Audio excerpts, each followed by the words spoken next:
নমস্কার বন্ধুরা, কেমন আছো তোমরা সবাই? সবার জন্য রইল অফুরন্ত ভালোবাসা। আজকে আমি তোমাদের সাথে শেয়ার করতে চলেছি দারুণ একটা মজার রেসিপি। আমরা অনেক সময় রেস্টুরেন্টে গিয়ে বা অনুষ্ঠানের বাড়িতে দই কাতলা খেয়ে থাকি। কীভাবে রেস্টুরেন্টের মতো বা অনুষ্ঠানের বাড়ির মতো দই কাতলা বাড়িতে বসে বানাতে পারো সেটা জানার জন্য অবশ্যই আমার এই ভিডিওটি স্কিপ না করে শেষ পর্যন্ত দেখতে থাকো। দই কাতলা বানানোর জন্য এখানে আমি নিয়ে নিয়েছি, দেখো, 6 পিস কাতলা মাছ, যেগুলোকে আমি খুব ভালোভাবে ধুয়ে নিয়েছি। এরপর মাছগুলোকে হালকা লবণ ও হলুদ মাখিয়ে নেব।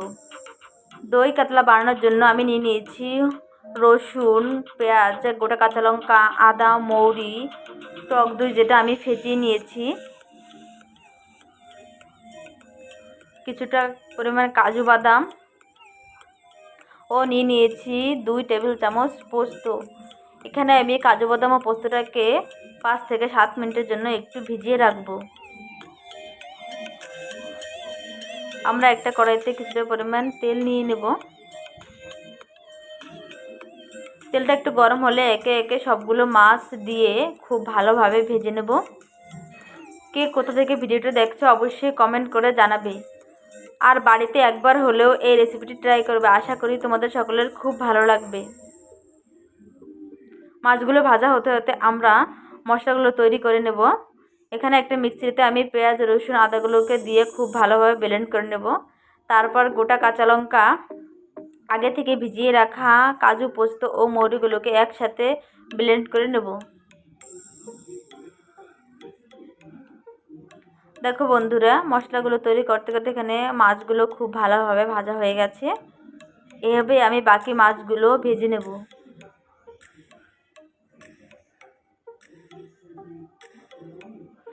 মাছগুলো ভাজা হয়ে গেছে। এরপরে এই তেলের মধ্যে দিয়ে দেবো এখানে একটা গোটা শুকনো লঙ্কা ফোড়ন, তেজপাতা, 2টো গোটা এলাচ, 2টো লবঙ্গ, 2টো গোলমরিচ ও গোটা দারচিনি।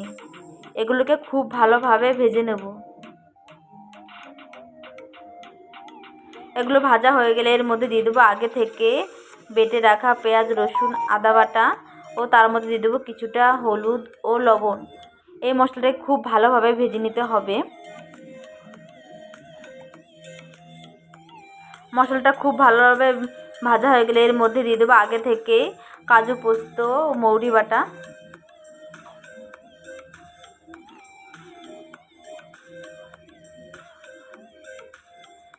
মশলাটা খুব ভালোভাবে মেশানোর পর এর মধ্যে দিয়ে দেবো 1 টেবিল চামচ জিরে গুঁড়ো ও 1 টেবিল চামচ কাশ্মীরি লাল লঙ্কা গুঁড়ো। এগুলো খুব ভালোভাবে মিশিয়ে এর মধ্যে দিয়ে দেবো কিছুটা পরিমাণ জল।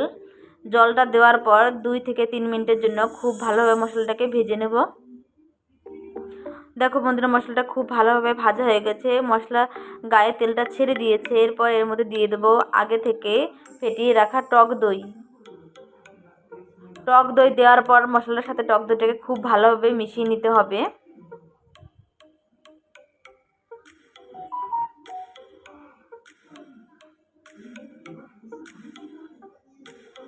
মশলা খুব ভালোভাবে ভাজা হয়ে গেছে। এখন এর মধ্যে দিয়ে দেবো পরিমাণ মতো কিছুটা জল।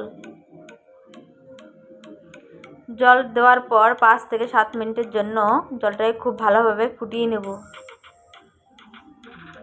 বন্ধুরা, জলটা ফুটানো হয়ে গেছে, দেখতে পাচ্ছ। এখন এর মধ্যে দিয়ে দেব আগে থেকে ভেজে রাখা মাছ। মাছ দেওয়ার পরে 3 থেকে 4 মিনিটের জন্য আবার একটু এটাকে ফুটিয়ে নেব। এরপর এর উপর দিয়ে দেব ধনেপাতা কুচি ও হাফ টেবিল চামচ গরম মশলা গুঁড়ো। এরপর নামিয়ে নিলেই তৈরি আমাদের সেই মজার দই কাতলা রেসিপি। দেখতেই পাচ্ছ দেখতে কতটা সুন্দর হয়েছে, খেতেও ছিল অসাধারণ।